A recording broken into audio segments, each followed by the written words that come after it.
अमृता जी नमस्कार। नमस्कार मोदी जी, आपका बहुत आभारी हूँ। आप मुझे चांस दिए हैं लोगों की सेवा करने के लिए। हम 100% कोशिश करेंगे।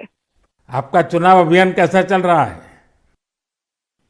अभी तो हम निकले हैं, तो एक बीजेपी को उनका पिता का देहांत हो गया, हम इधर ही आए हुए हैं, तो अभी वापस जाके हम प्रचार में ही निकलेंगे। अमृता जी, आप महाराजा कृष्णराय चंद जी की विरासत को आगे ले जा रही है।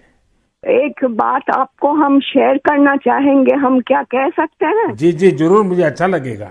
ये जो महाराजा कृष्णचंद्र का हम फैमिली है, तो उसका भी ये लोग विरोध कर रहे हैं। क्या बोल रहे हैं कि वो ब्रिटिश के साथ साथ दिया था, फिर वो मैंने हम लोगों को गद्दार समझते हैं। क्यों किया वो नहीं बोल रहा है। इतना जमीन दान किया, इतना सब लोगों के लिए किया, भलाई के लिए किया, वो सब नहीं बोल रहे हैं। लेकिन क्या बोल रहे हैं, तो हम बोला कि क्यों किया ऐसा महाराजा कृष्णचंद्र। अगर नहीं करते तो हमारा सनातन धर्म तो पूरा खत्म हो जाता है कि नहीं। तो वो बात है, क्योंकि तब का वो जो नवाब थे सिराजुद्दौला, तो वो तो बहुत अत्याचारी भ्रष्टाचारी थे। तो उसीलिए उन्होंने तो अकेला नहीं किया, बहुत सारे राजाओं के मिलन हुआ, उसके बाद सभी ने किया। जगत सेठ भी थे और राजाओं थे, तो उसी सभी के मेहनत से ये काम सफल हुआ। तो अगर नहीं होता, आज हम हिंदू नहीं रह पाते, हमारा भाषा दूसरा होता, हमारा वेशभूषा एकदम अलग होता और सभी अलग हो जाते। हम तो दूसरों के अधीन रहते ना, यही बात है। अमृता जी, बचपन में हमारे यहाँ हम लोगों को जो पढ़ाया जाता था, उसमें कृष्णचंद्र राय की समाज सुधार का काम, बंगाल के विकास का काम, बंगाल के विकास के मॉडल, ये सब सुनने को मिलता था बचपन में। अब देखिए, ये वोट बैंक की राजनीति करने वाले लोग हैं, तो बहुत ही अनाप शनाप आरोप लगाएंगे और 300 साल पहले की घटना निकालेंगे, 200 साल पहले की घटना निकालेंगे और बदनाम करने का प्रयास करेंगे। वे खुद अपने जो वर्तमान पाप है, हाँ, उसको छिपाने के लिए वो ऐसी चीजें ढूंढते रहते हैं। लेकिन जब भगवान राम की बात आती है, तो वो कहते हैं कि सबूत कहाँ है, इतनी पुरानी बात क्यों निकालते हो। लेकिन जब कृष्णचंद्र राय की बात आती है तो वो तुरंत निकालते हैं। तो इस प्रकार से उनके दोगलापन होता है और आपको इसका बिल्कुल मन में प्रेशर नहीं लेना चाहिए। आपने तो बंगाल का उज्जवल भविष्य और आपका स्वयं का जीवन भी लोगों के लिए रहा है।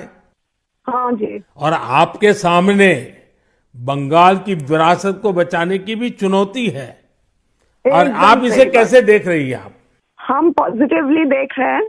हमारा लड़ाई जो है लोगों का सेवा के लिए है, करप्शन हटाने के लिए है और वंचित लोगों के उपकार में आने के लिए है। आपने देखा होगा, इन दिनों लड़ाई दो खेमों में बट गई है।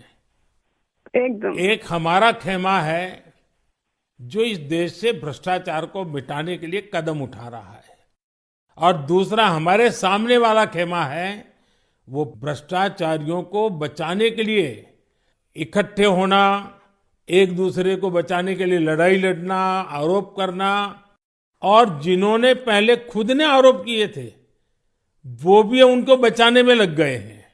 यानी उनके लिए देश उनकी प्राथमिकता नहीं है, सत्ता ही उनकी प्राथमिकता है।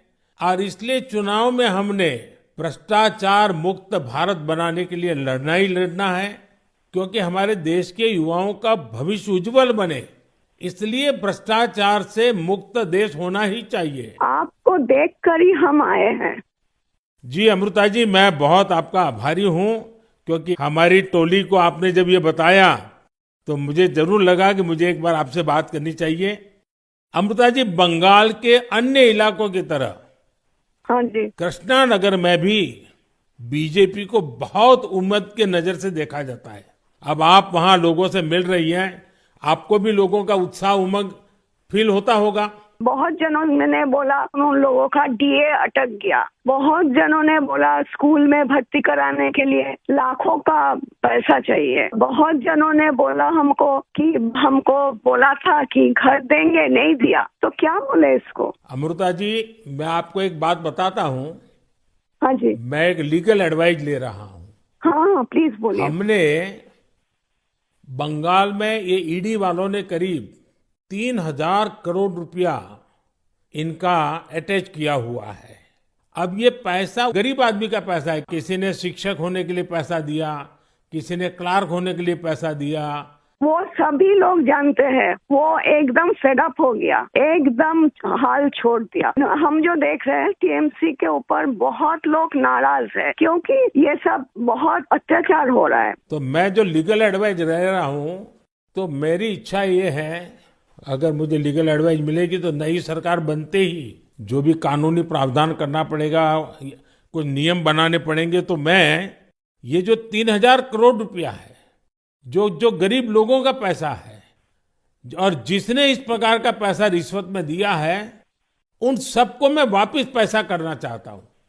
तो आप पब्लिक में जरूर बताइए कि मोदी जी से मेरी फोन पर बात हुई है और उन्होंने कहा है कि बंगाल के लोग विश्वास करें कि जो 3,000 करोड़ रुपया ईडी ने अटैच किया हुआ है, वो 3,000 करोड़ रुपया गरीबों का पैसा है बंगाल के, और वो उनको वापस देने के लिए कोई न कोई रास्ता मैं खोजूंगा। ये जरूर बताइए आप लोगों को। हम बोलेंगे। अमृता जी, पूरे बंगाल में बड़ी संख्या में लोग बीजेपी के साथ आ रहे हैं। जब आप क्षेत्र के लोगों से बात करती है, वो क्या बात करते हैं? अपनी अपेक्षाएं आपको बताते हैं क्या? हाँ बताते तो हैं। आपके कामों पे हमारा भरोसा है, ये सब बताते हैं। और हम पूछते हैं कि महुआ मैत्रो का क्या होगा, बोलो उसको तो जेल ही जाना है। अच्छा, लोग बोलते हैं। हाँ जी। अच्छा, ये मोदी की गारंटी को लेकर आपके लोकसभा के क्षेत्र में लोगों तक बात पहुंची है? हाँ हाँ, हम तो बोले हैं, तो बोला मोदी जी की तरह हमारा भी गारंटी है, हम जरूर कोशिश करेंगे आपका सेवा में आने का। अमृता जी, मुझे बहुत अच्छा लगा आपसे बात कर करके, और मुझे विश्वास है कि आप विजयी होकर के आपके परिवार की जो बंगाल की सेवा करने की परंपरा रही है, उस परंपरा को आप आगे बढ़ाएगी। आपने चांस दिया है, इसलिए हम आभारी हैं। आपने ये चांस मुझे सौंपा है। बस आप जीत करके आइए, हम मिलकर के बंगाल के लोगों की बहुत सेवा करेंगे। और आप भी जीतने के बाद पहले 100 दिन में कृष्णनगर में क्या करना है, उसका पूरा काम निकाल के रखिए। मैं पूरी तरह आपके साथ खड़ा रहूंगा, और उसमें से जो भी काम भारत सरकार को करने होंगे, वो तुरंत कराने का हम प्रयास करेंगे। आपका आशीर्वाद मुझे चाहिए बस जनता का आशीर्वाद हम सबको चाहिए। जनता का आशीर्वाद ही हमारी सबसे बड़ी ताकत है। लेकिन आप मुझे गाइड करिए, ये हमारा रिक्वेस्ट है। नहीं, बिल्कुल हम संपर्क में रहेंगे, और मेरी आपको बहुत शुभकामनाएं हैं। बहुत बहुत धन्यवाद।